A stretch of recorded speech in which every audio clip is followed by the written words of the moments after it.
Well, I want to talk to you about the breaking news concerning the church and the Shemitah, the blood moons. It's very important that we as Christians begin to search out with the biblical scriptures that say the knowledge will increase in the last days. And in the last days I shall pour out of my spirit upon all flesh, and your sons and your daughters shall prophesy. Now, we should be very interested in that. That should be one of our most important things that we should be looking at.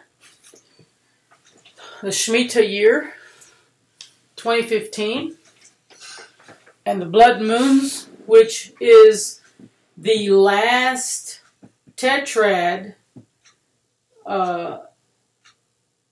that God would put in the sky that matches the holy days. The feast, the word feasts means divine appointment, if we want to translate it. I encourage you as a believer to look into it. My family has said to me, "Mom, you've never, ever almost given a date when the Lord's coming back." And I said, well, I've never given a date, and I'm not giving a date today. Because, not because I'd be ashamed if the Lord wouldn't come. It's just, we can know what week.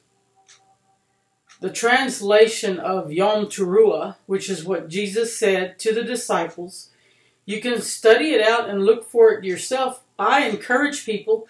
I don't understand why, if someone says, hey, we really feel that the Lord is coming back in the year of 2015, and a lot of the Christians respond, well, we don't know what day or hour. Well, think about that for just a minute. We don't know what day or what hour. Now, the Bible says we know the season. That means that we can know within 3 months.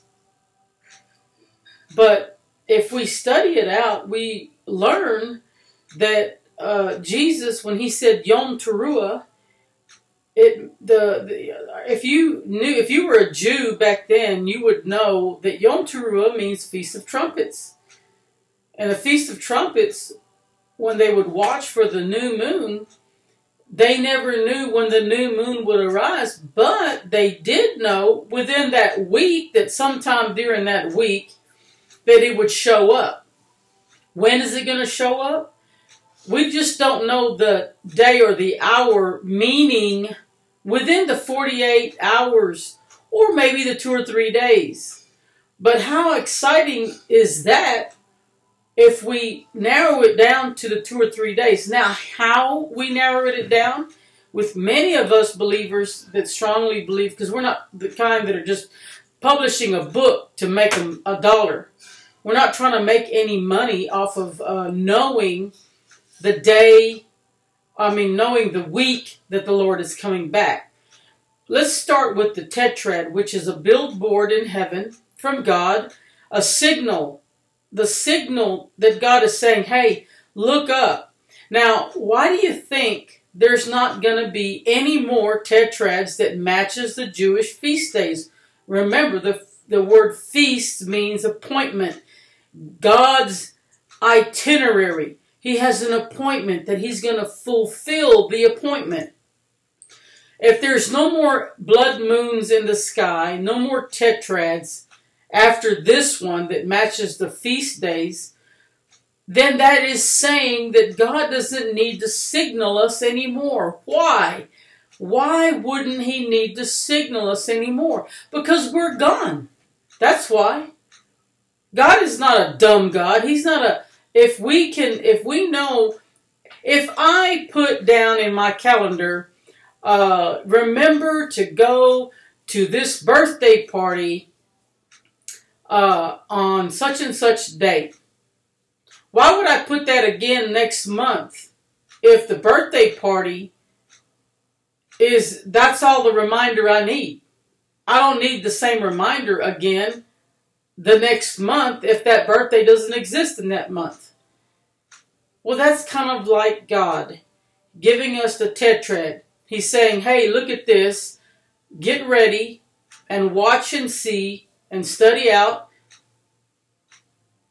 He's not going to tell us anything after we're gone. That's why there's no more tetrad. Isn't that amazing how the NASA's confirmation that there's no more tetrads in the sky that matches the feast days, the holy days, the Jewish holy days. There's no need to be one anymore. So just, study it out. Look for it. You'll see it. There's really some fantastic things on the YouTube channels.